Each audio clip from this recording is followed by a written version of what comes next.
Good morning, students. Today we will start from activity 2.8. Activity 2.8 says that take a beaker, 100 ml beaker. You need two nails, one rubber cork. Fix two nails on a cork and place the cork in 100 ml of beaker. Connect the nails here. Connect the nails to the two terminals of a 6-volt battery through a bulb. This is bulb, and a switch. This is switch. Now pour some dilute HCl in the beaker and switch on the current. You have to pour HCl in the beaker, that is dilute HCl, and you will switch on the current. The same activity we will repeat with sulfuric acid, glucose and alcohol. And you have to observe that in which case the bulb will glow. You will observe that only in case of HCl, that is hydrochloric acid, and sulfuric acid, H2SO4, the bulb will glow, but not in case of glucose and alcohol. Glowing of bulb indicates that there is a flow of electric current through the solution. It means there will be passes of current through this solution because electricity will pass when circuit is closed. So it means for the passes of current, the gap between two nails where solution is filled, electricity must pass through this solution also. So we know that in metals electrons are the current carriers, but in solution ions are responsible for the conduction. And we know that acids give H positive ions in aqueous medium. So that is ions are present. So those ions are responsible for the conduction. So conduction will be there only in case of HCl and H2SO4. And because glucose and alcohol solutions are organic compounds, so they do not ionize in water, and as a result there will be no glowing of bulb in case of glucose and alcohol. Our next activity is activity 2.9, which says that take about 1 gram of sodium chloride in a clean test tube and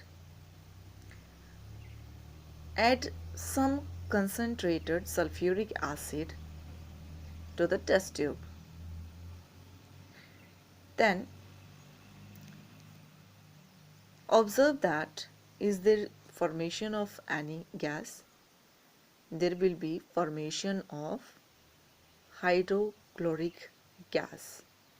When NaCl, that is sodium chloride, reacts with sulfuric acid H2SO4, then there will be formation of sodium sulfate, that is Na2SO4 plus HCl gas.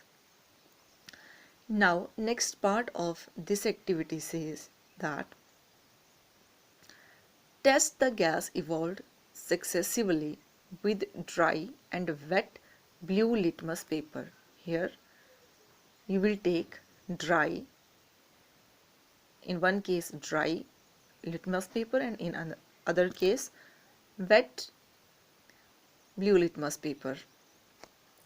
And we have already studied that the blue litmus paper will turn to red in case of acid and there will be no change in case of base. What is that in acid which turns the blue color into red color? Actually, they are H positive ions. which turns the blue color to red color. Now in case of dry blue litmus paper, there will be no change in the color. But in case of wet blue litmus paper, there will be change in color, that is from blue to red. Why? Because we also know that the formation of H positive ions, that is acids give H positive ions in aqueous medium. Aqueous medium means water. When it is wet blue litmus paper, when gas will come, here will be formation of H positive ions and which will change the color. So in case of dry blue litmus paper, there will be no change in the color, and in case of wet blue litmus paper, there will be change in color. Now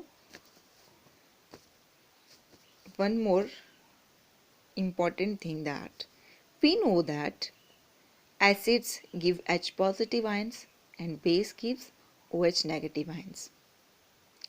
Acid gives, for example, we are taking example of HCl. It will dissociate in aqueous medium, that is in water. It will dissociate into H positive plus Cl negative ions. But actually the size of H positive ions, which is also called proton, the size of H positive ions is very small. Size is very small.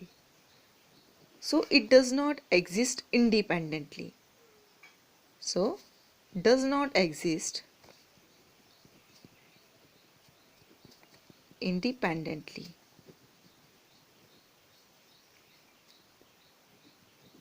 Does not exist independently. This H positive ions combines with water to give H3O positive ions. This is known as hydronium ion. Hydronium ion. Here positive sign is because oxygen can make maximum 2 bonds, but here oxygen is making 3 bonds with 3 hydrogen. So that is why positive sign is here. Bases also give or dissociate into ions in water. For example, NaOH, in water they will give Na positive plus OH negative. Magnesium hydroxide, in water it will dissociate to Mg2 positive plus how many OH negative? 2 OH negative. Aqueous. This means they dissociate or they are present in aqueous medium, that is in water. So from this discussion we came to know that acid, when reacts with base, they give salt and water.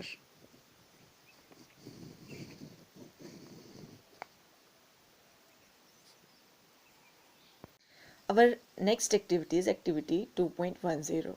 Activity says that take 10 ml water in a beaker, add few drops of sulfuric acid, that is concentrated sulfuric acid, to it and swirl the beaker. Swirl means beaker को घुमाना है. Touch the base of the beaker, that is touch the beaker from the outside. Is there any change in temperature? Is this an exothermic reaction or endothermic reaction? That is mixing of water and acid is exothermic or endothermic. The beaker will become little bit hotter or warmer, that this shows that reaction is exothermic, because in exothermic reaction heat is released. Now from this activity, again read first point. Take 10 ml water in a beaker, add a few drops of concentrated H2SO4. It means whenever you will mix acid and water, you will add acid to water, not water in acid, because adding water in acid is highly exothermic reaction. So what will happen? The mixture will splash out, and that may causes burning. So whenever you will add these two, add acid into water slowly. Hope so you enjoyed this lecture. Thank you. Have a nice day.